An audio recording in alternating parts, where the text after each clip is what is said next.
Leadership is not a rank. Leadership is not a position. Leadership is a decision. Leadership is a choice.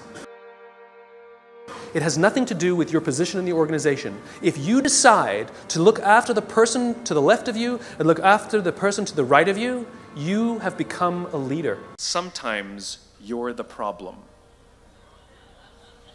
We've seen this happen all too recently with our new men of science and empirical studiers and these men of finance who are smarter than the rest of us until the thing collapsed. And they blamed everything else except themselves. And my point is take accountability for your actions. You can take all the credit in the world for the things that you do right, as long as you also take responsibility for the things you do wrong. It must be a balanced equation. You don't get it one way and not the other. You get to take credit when you also take accountability. You want to be an elite warrior. It's not about how tough you are. It's not about how smart you are. It's not about how fast you are.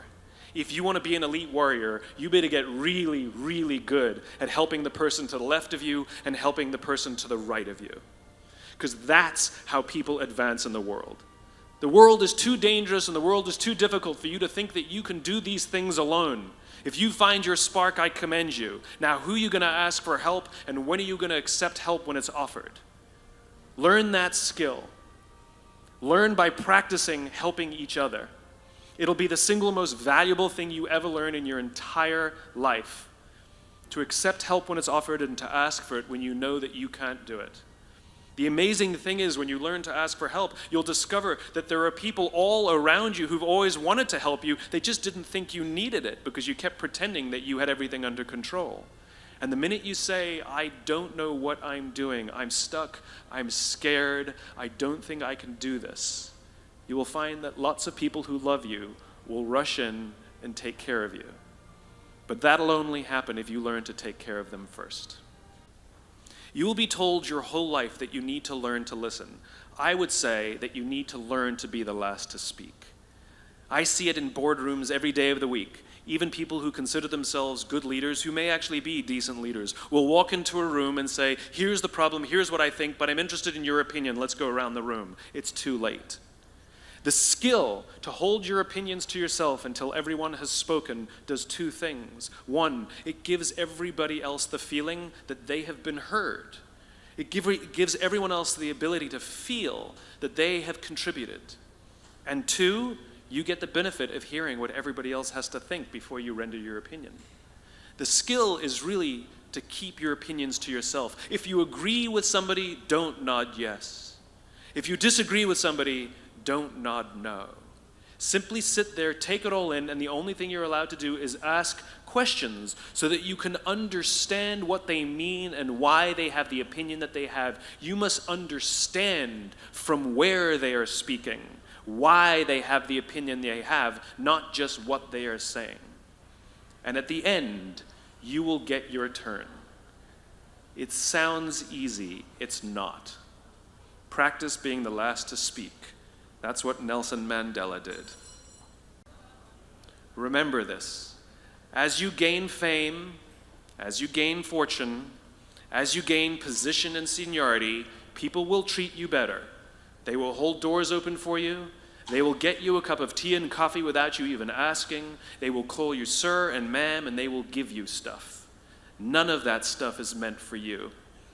That stuff is meant for the position you hold. It is meant for the level that you have achieved of leader or success or whatever you want to call it. But you will always deserve a styrofoam cup. Remember that. Remember that lesson of humility and gratitude. You can accept all the free stuff. You can accept all the perks. Absolutely, you can enjoy them. But just be grateful for them and know that they're not for you. I remember getting off the Acela.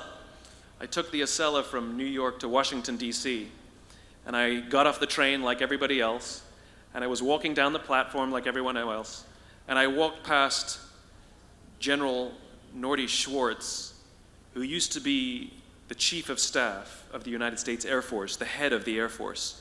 And here I did, see a guy in a suit schlepping his own suitcase down the platform just like me.